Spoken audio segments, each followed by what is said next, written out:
Hey guys, AMF7 here, and welcome to part 3 of my unveiling of souvenirs from Japan. There was indeed going to be a part 3, but I just didn't know it yet.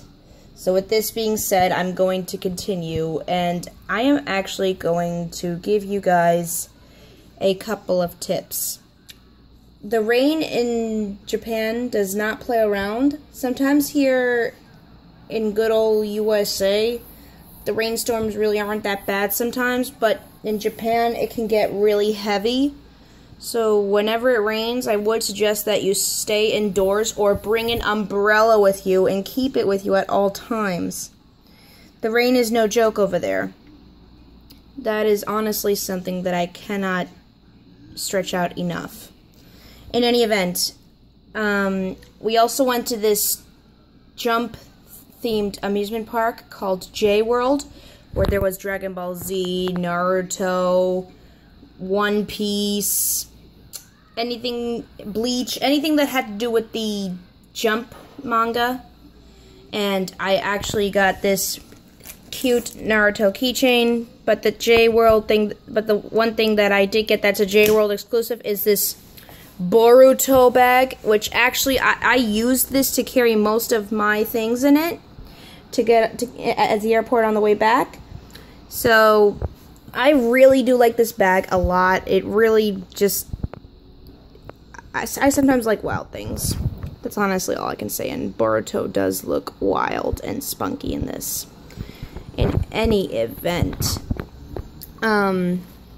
yes, that was basically what happened. I mean, I need to see. Okay, it was just, and any keepsakes that I have, which are like tickets or copies or whatnot of something from Japan, I will be putting them in a keepsake book.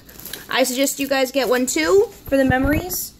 I also had to format my SD card. Luckily for me, my Japan photos I already uploaded to Facebook and Instagram. And I even was able to back up a few after the SD card was formatted. It was a very big majority. So I may have pulled a dumb move by doing that, but at the same time, I already uploaded everything to Facebook and Instagram. So I am pretty much content. Everything is up.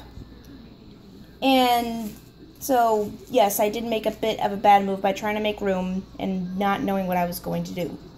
Anyway, on to, oh, and also I wanted to let you all know, I did go to Gundam Cafe as well.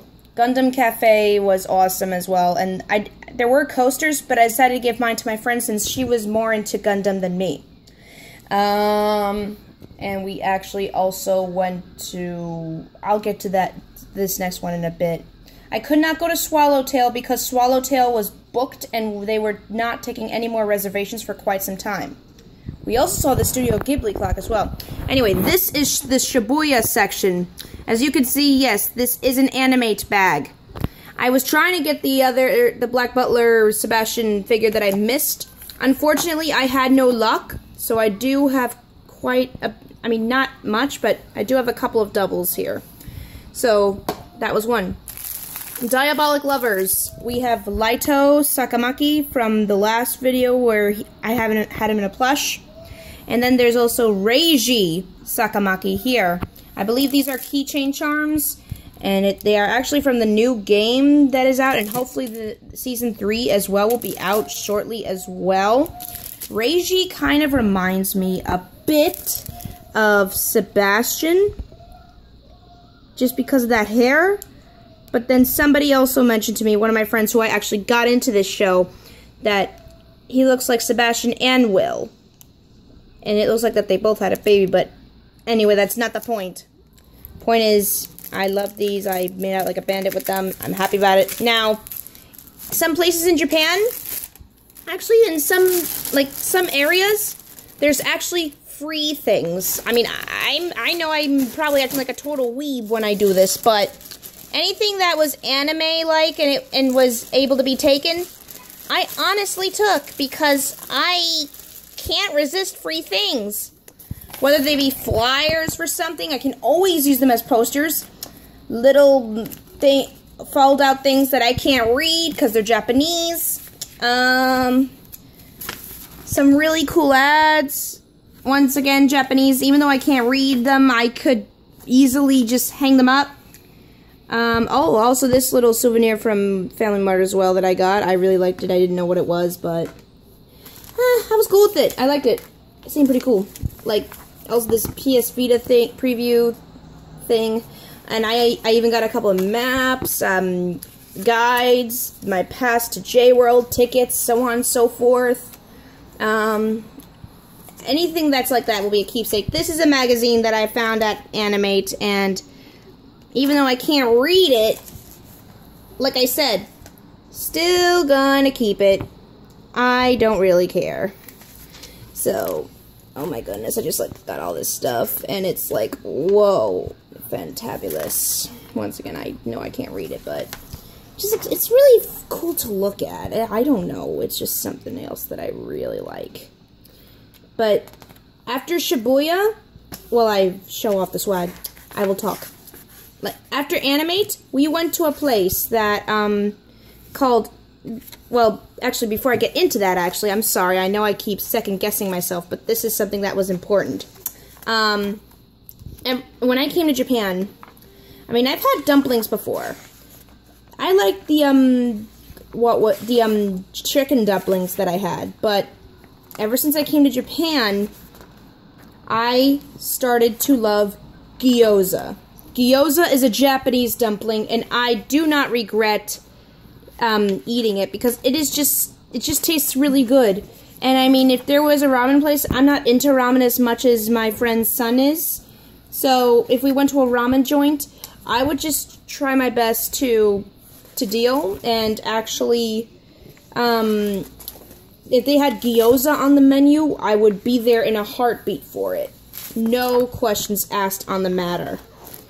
Because I just can't. I love gyoza. So the next place that we went to was Kawaii Monster Cafe, and it was a really cool place. It was so unique. My friend's son didn't like it, but he had to deal with it because, you know, we liked it. We were taking pictures and things, and we also had to order something. Nobody could not order anything. It was part of the rules since we didn't make reservations in advance. We were just told we could walk in, but then again, I guess when you just walk in without a reservation and you do get a table, there is something that you have to do. There are conditions. But that's okay, because I had fun regardless. It was very unique, and that's just how it is at this point. But, yes, it was just remarkable. And actually, what I'm also about to do is show you guys something that you can actually get for free in Japan. That you can actually get free in Japan because either they're giving them out or something else of the matter. And what I'm about to show is just something that's really, really cool. And because I went to Japan in the summer, so this was honestly definitely something that was needed. I have to check out all these cool series at some point because some of them actually look pretty cool. But then again, I really don't have a lot of time due to life. But I'll get there at some point. Here we have a couple of ads. We're getting to what I'm about to explain. But, ooh, just seriously. I wonder if any of these are not only video games, but also anime series as well. There are animes that are based off of video games. Diabolik Lovers being one of them. Anyway. Okay, here we go. So, as you know, once again, Japan is hot in the summertime, and to be quite honest, it's hot, it's hectic. I mean, the trains are awesome. I love them. They're just so well put together, unlike the system we have here on the East Coast right now. But I mean, the system is just all together. I love it. Don't get a sky tree. And honestly, I regret absolutely nothing. The trains are just well put together. Now, it's hot. Well, and I mean, the trains have very awesome air conditioning. Anyway, these are fans. These are fans that people use in Japan to cool down if they do not have an electric fan on them. These were I was able to take these for free from an Animate store. They were practically giving them away, and I cannot resist free things. I'm sorry, but if they're anime and they're free, I don't care what it is, I'm going for it. It's just how I am usually. Oh dear, I'm over 10 minutes. Okay, it looks like there's going to be a part 4 in this, because I actually have more to talk about while I unveil. With that being said, Shibuya part 2 is coming up, but it will be in video part 4. With that being said, AMF7 out.